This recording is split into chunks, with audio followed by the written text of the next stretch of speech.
I remember reading it to my sister and I was like, oh my gosh, this rhymes. I'm a poet. So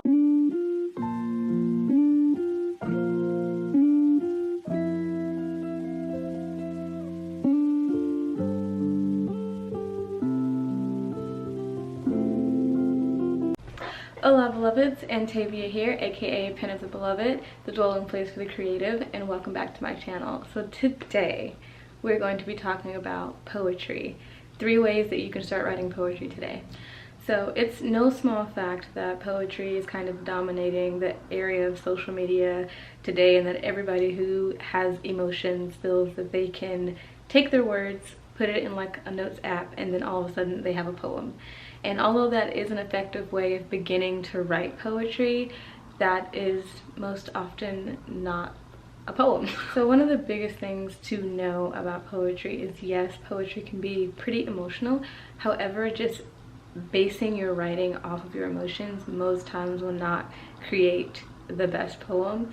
Usually you'll just have a very emotional, sometimes angsty poem that has no basis in what poetry actually is. So if you are interested in writing poetry, there are a few things that you need to know before you start.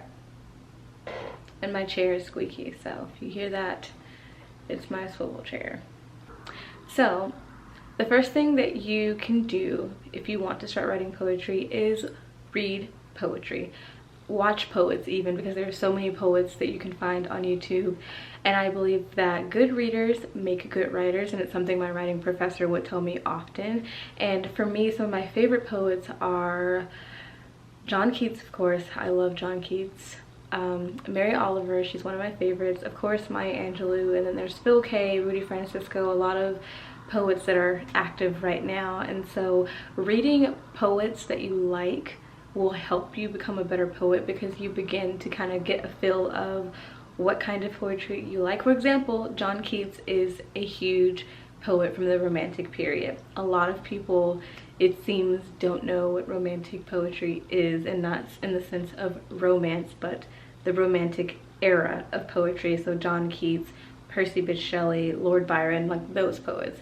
And so know what era you like, what genre of poetry you like. If you like free verse, if you like sonnets, if you like limericks, those are things. However, the one important thing that you need to note when reading your favorite poets to be inspired is, it's always a great thing to be inspired, but do not copy someone else's work. You can emulate their work. You can learn to write poetry by practicing and emulating how a poet you like writes, but do not begin to kind of take from what someone else has already written and what someone else has kind of created, that person, like if someone reads it and they feel like, oh wow, that sounds exactly like Maya Angelou, then maybe you were a little too inspired and it kind of seeped into slight plagiarism without you even knowing it.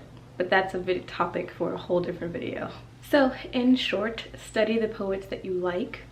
Be aware of how they write. What is it about their work that kind of sparks something in you that makes you go, oh, I like this. And study that and learn from it. Number 2, which is a very important thing to do as a poet, is use poetic devices.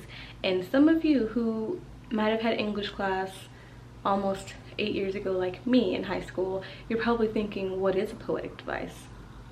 I will tell you.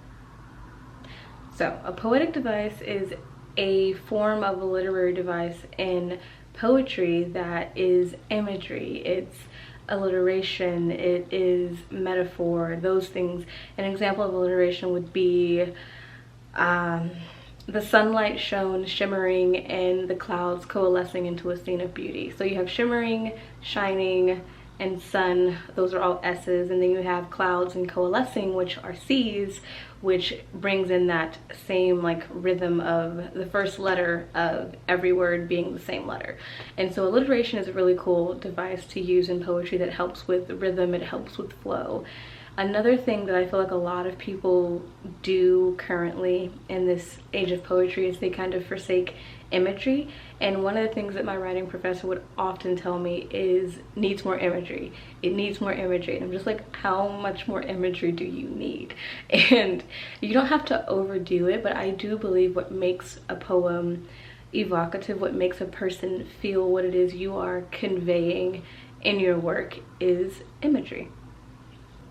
So if you are interested in writing poetry, please study Poetic Devices, because it will end up helping you in the long run. Because if you don't know the basics of poetry, then how you begin may not be the best start. And poetry is so much more than writing your emotions on paper, but there is technique to it that is worth being aware of.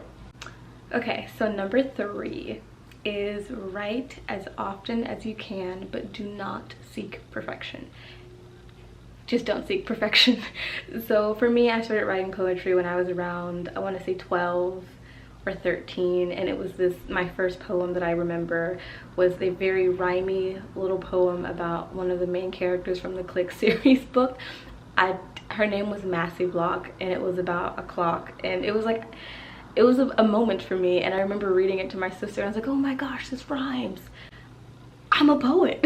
So it began this whole journey of, then I learned how to kind of write how I was feeling and delve through my emotions and my thought processes through poetry. And I took an AP English course and in high school, and throughout my high school career I kind of kept writing, even though I didn't fully know what I was doing. But I'd always been a fan of poetry. I'd always loved Robert Frost. I'd always loved Maya Angelou. So poetry was something I was aware of before I started writing it.